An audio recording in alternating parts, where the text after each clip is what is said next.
यदा यदा ग्लानिर्भवति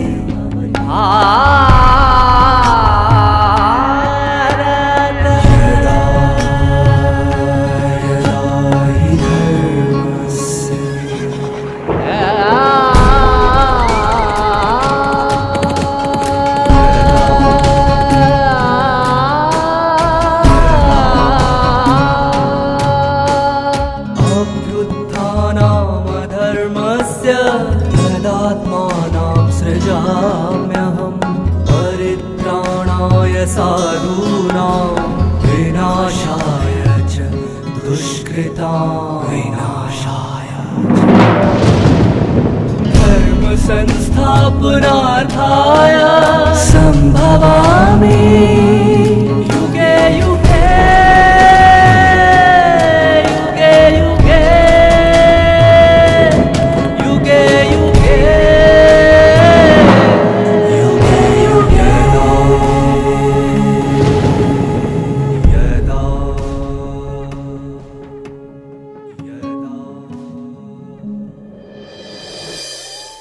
परमात्मा पुनः इस धरा पर अवतरित होकर आत्मा को उसके अनादि स्वरूप का ज्ञान दे रहे हैं और परमात्मा के साथ आत्मा का जो अविनाशी संबंध है उसका भी परिचय कराते हैं।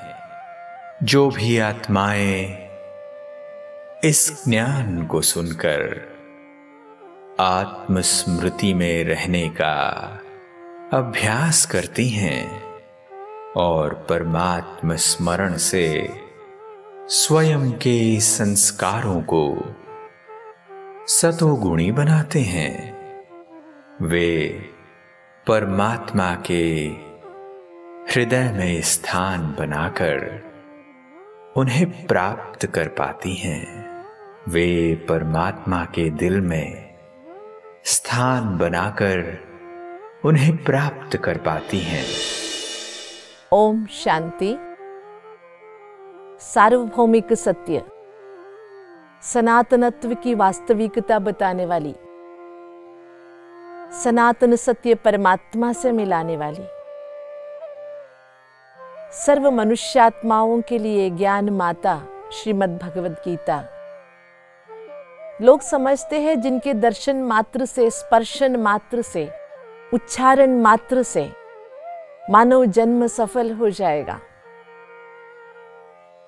ऐसी अद्भुत गाथा मानव जीवन के लिए एक प्रेरणा स्रोत तथा हर मनुष्य आत्मा को एक दिग्दर्शन कराने वाली इस ज्ञान वारिधि में नहाते नहाते मानो जीवन सफल हो गया। जन्मों की कामना जो स्वप्न सदृश लगता था वो वास्तविकता में हमारे सामने नजर आ रही है। जिस गीता को हम उच्चारण करते थे, जपते थे, कंठस्थ करते थे, उसी से जीवन को पुनीत समझते थे।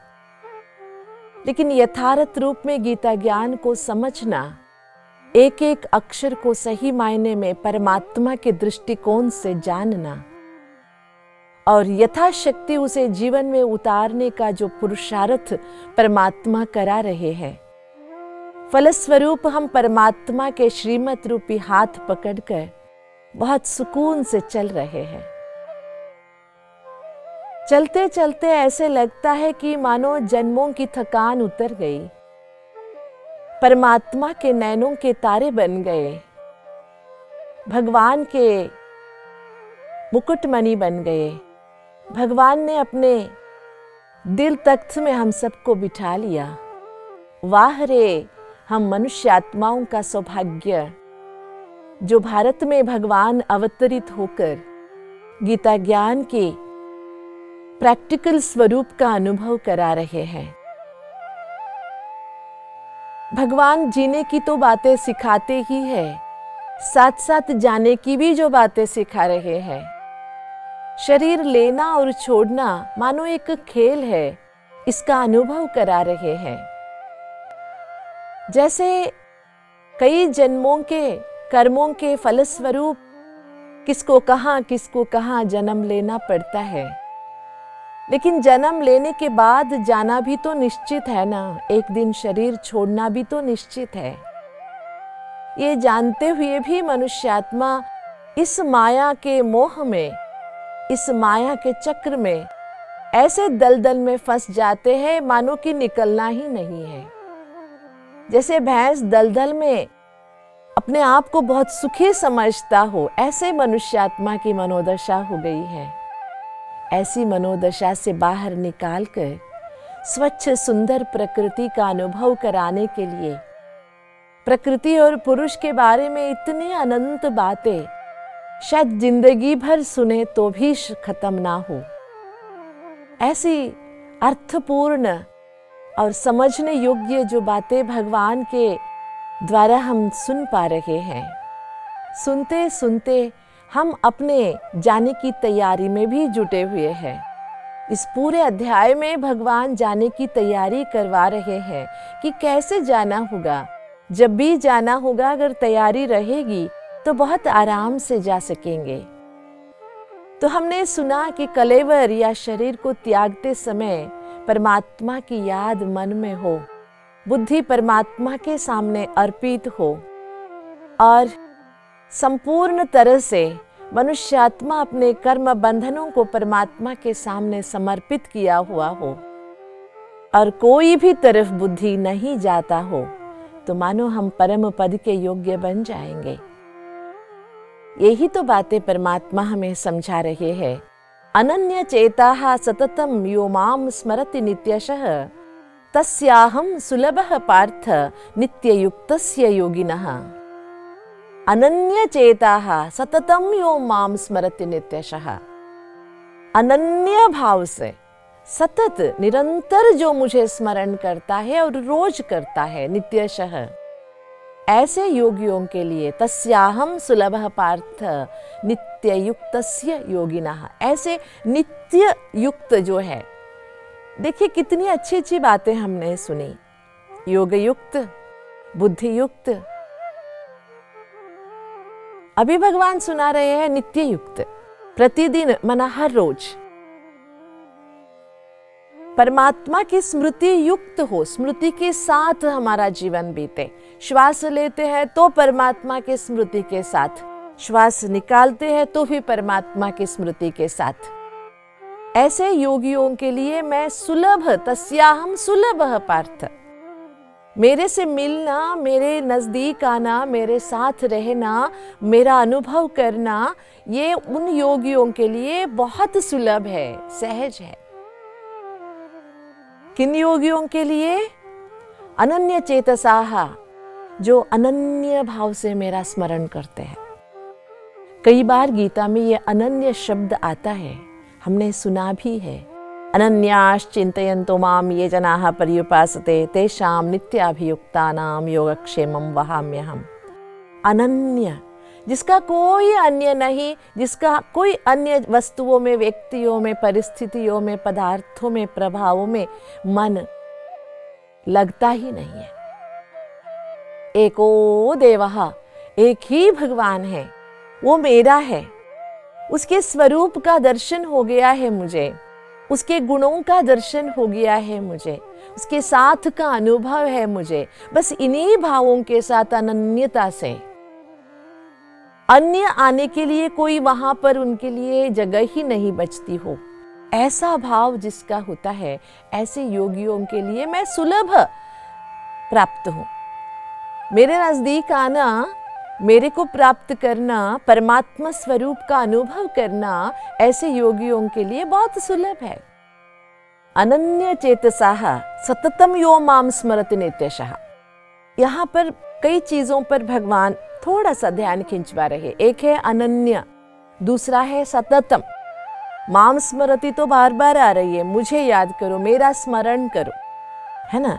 ये स्मरण शब्द जब हम सुनते हैं तो थोड़ा सा हम स्टेप को एक बार रिवाइज कर लेते हैं। जो बातें हमें याद नहीं थी उसे भगवान ने याद दिलाया, हमारे अव्यक्त स्वरूप का भी भगवान ने हमें दर्शन कराया। आत्मा के अस्तित्व के बारे में परमात्मा ने स्मृति दिलाई। उसको स्मृति कहते हैं। जो भूल गए थे, विस्मृत हो गए थे, उसकी स्मृति आ गई। ठीक है।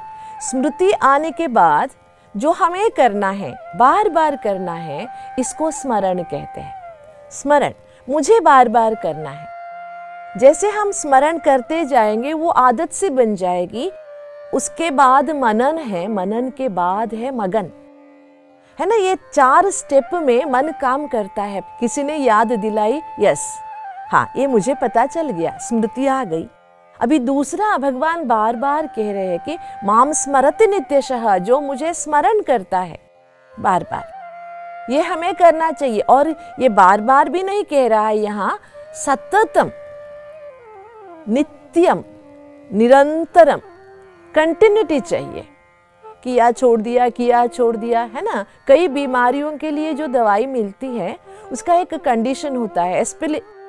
स्पेशली जब टीबी हो जाती है तो डॉक्टर्स जो दवाइयाँ देते हैं कहते एक डोज भी मिस नहीं करना है। जैसे कि टीबी की कोई बीमारी हो जाती है तो डॉक्टर्स जो दवाई देते हैं उसके लिए कंडीशन ये कहते हैं कि एक डोज भी ना, एक टाइम की भी दवाई मिस नहीं करनी है। अगर ऐसे आपने मिस किया तो आपको पुनः पहले से दवाई लेनी पड़ेगी, वो भी डबल डोज, है ना, नहीं तो वो असर नहीं करेगा। ऐसे कुछ दुनियावी रोगों के लिए या बीमारी के लिए इलाज बताते हैं। इसलिए जो मनुष्यात्माओं को सालों से, सदियों से विकारों की बीमारी लग गई है, जो मनुष्यात्मा अपने असली अनादि चेतन स्वरूप को भूल के तमोगुणी स्वरूप में आ गए हैं, उससे बाहर निकलने के लिए, पापों से मुक्त होने के लिए, मनुष्यात्मा के लिए जो परमात्मा ने दवाई दी है वो है माम स्मरति, मेरी स्मरण करो। लेकिन कैसे? सततम, निरंतर करते रहो। और क्या कहते हैं? नित्य युक्तस्य योगिनः, ऐसे सतत जो रोज करता है, एक दिन सतत कर लिया, 24 घंटा कर लिया, नहीं, जो निरंतर करता हो, ऐसे योगियों के लिए मैं सुलभ हूं। कितनी अच्छी बातें परमात्मा ने बता दी, फालतू की बातें जो काम में आने वाली नहीं। किसी ने कुछ कह दिया था, उसी बातों का, उटपटांग बातों का हम कितनी चर्चा करते रहते हैं। कोई भी आए उसके सामने वही बोलते रहेंगे, वही बोलते रहेंगे, थकते नहीं है ब्रॉडकास्टिंग में। लेकिन परमात्मा को याद करने में क्यों थकते हैं? या तो प्यार कम है, या तो सीरियस नहीं है कि परमात्मा का प्यार, परमात्मा की याद कितनी कीमती है, उसकी वैल्यू का हमें पता नहीं है। इसलिए उसकी वैल्यू परमात्मा समझा रहे हैं कि अनन्य चेतसाः, अनन्य चेतना के भाव से सततम माम स्मरति नित्यशः, रोज जो मुझे सतत कंटिन्यूअसली याद करता है, ऐसे नित्य युक्त योगियों के लिए मैं सुलभ प्राप्त हूँ।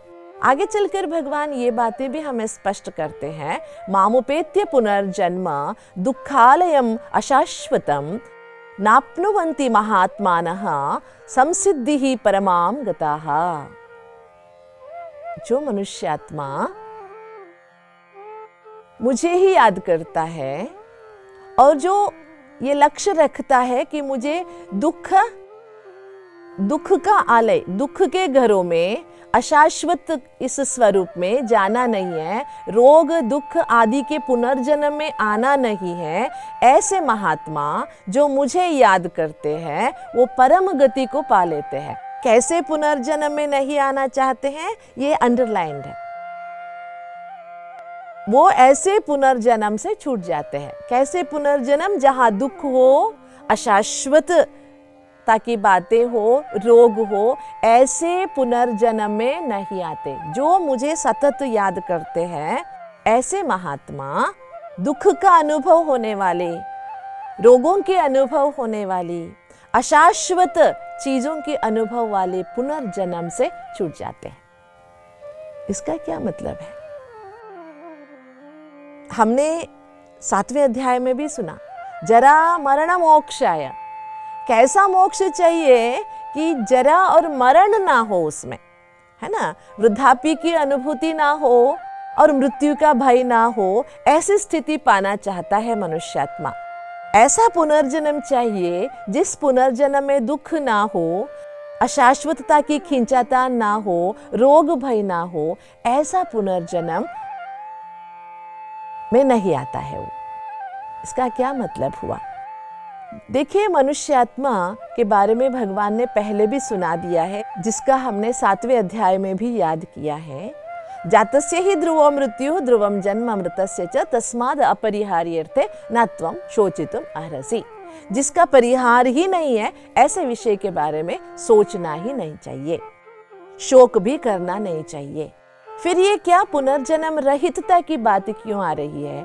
तो पुनर्जन्म की बातें कैसे मनुष्य आत्मा पुनर्जन्म लेता है?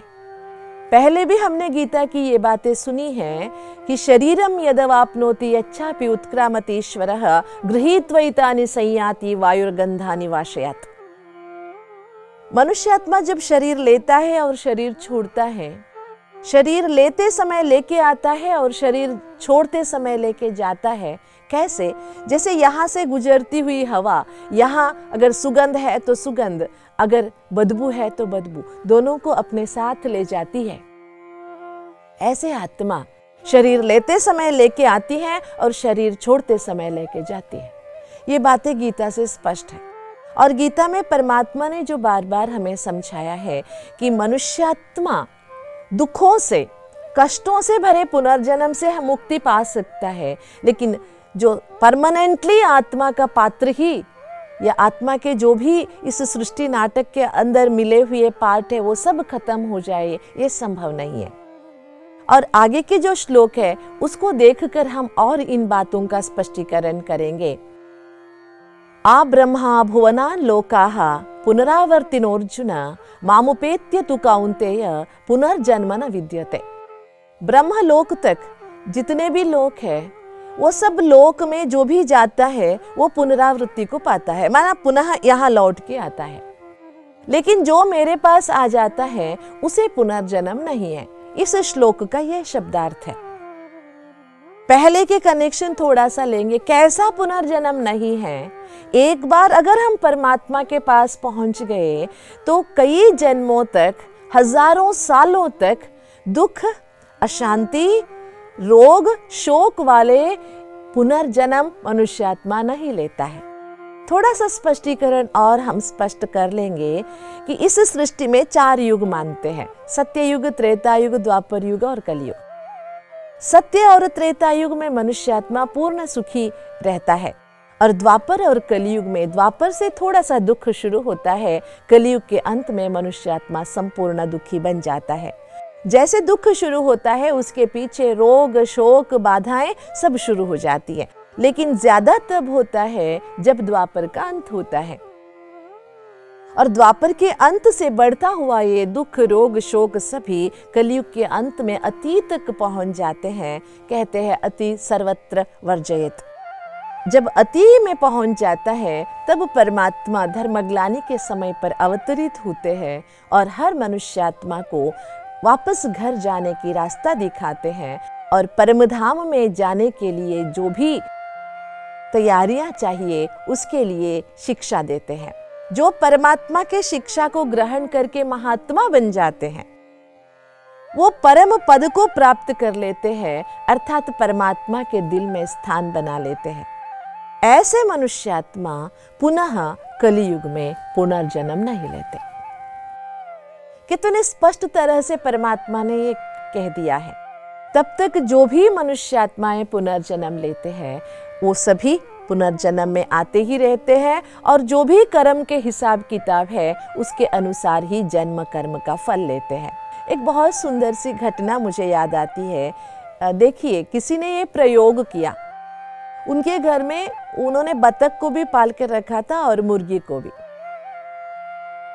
एक बार ऐसे ही उनका संकल्प चला, कोई भी मुर्गी हो या बतख शायद 21 दिन तक अपने अंडे को ऐसे रखता है, उसके बाद 21 दिनों के बाद अंडे से उसका छोटा बच्चा बाहर निकल कर आता है। उस व्यक्ति ने क्या किया, 21वें दिन दोनों अंडे उठाकर नदी के किनारे रख दिए।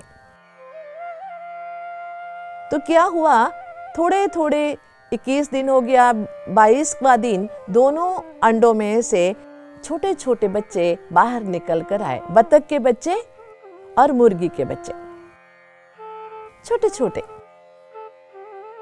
जैसे ही पानी को देखा, मुर्गी के बच्चे ने पीछे मुड़कर भागना शुरू किया, लेकिन जैसे ही पानी को देखा, बतख के बच्चे ने आराम से जाके तैरना शुरू किया। ये जब हम सुनते हैं तो क्या लगता है, बतख के इतने छोटे से बच्चे को जो अंडे से बाहर आया, उसे तैरना किसने सिखाया? कहां से सीखा उसने? कोई तैराकू तो नहीं था वहां पर जो सिखाए। तब हम ऑटोमेटिकली बोल देते हैं वो बतख का बच्चा है ना, हेरिडिटी से आ गया है उसको, उसने अपने माँ बाप से ले लिया, मतलब उसने अपने पिछले संस्कारवश या अपने माँ बाप के संस्कारवश ये तैरना सीख लिया। इसी तरह हर मनुष्य आत्मा पिछले जन्म के संस्कार जो साथ ले आता है। हमने कई बार इसी गीता के एपिसोड के अंतर्गत पुनर्जन्म की बातें की है। एक जो छोटा सा बच्चा पूरी भगवद गीता बोल सकता है, जो मुस्लिम का बच्चा है, थोड़ा भी अपभ्रंश के बिना वो बोल सकता है, तो कहां से सीखा? 4-4.5 साल का बच्चा जो ठीक से बात भी नहीं कर सकता, लेकिन पूरी भगवद गीता कंठस्थ बोल सकता है, तो कहां से आया? बोलते हैं पूर्व जन्म का संस्कार है। तो पूर्व जन्म में वो मनुष्य रहा होगा, पूर्व जन्म में उसने गीता सीखी होगी, ताकि वो इस जन्म में बोल रहा है। कई सारे ऐसे प्रोग्राम्स हम देखते हैं जिसमें पुनर्जन्म की बातें होती हैं। तो ये तो स्पष्ट है, हर मनुष्य आत्मा या तो अपने कर्मों अनुसार पुनर्जन्म लेता है, या तो अपने संस्कारों अनुसार पुनर्जन्म लेता है, या तो अपने माँ बाप की हेरिडिटी के कारण पुनर्जन्म में कर्म करता है। लेकिन माँ बाप के पास भी, उन्हीं माँ बाप के पास उसने जन्म क्यों लिया?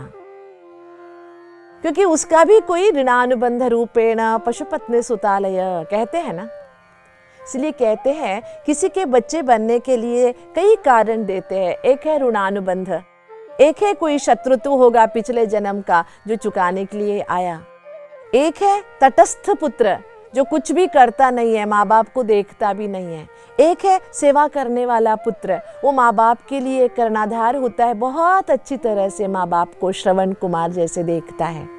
तो इन सब का कारण है पूर्व जन्मकृतम पापम व्याधि रूपेण संस्थिता।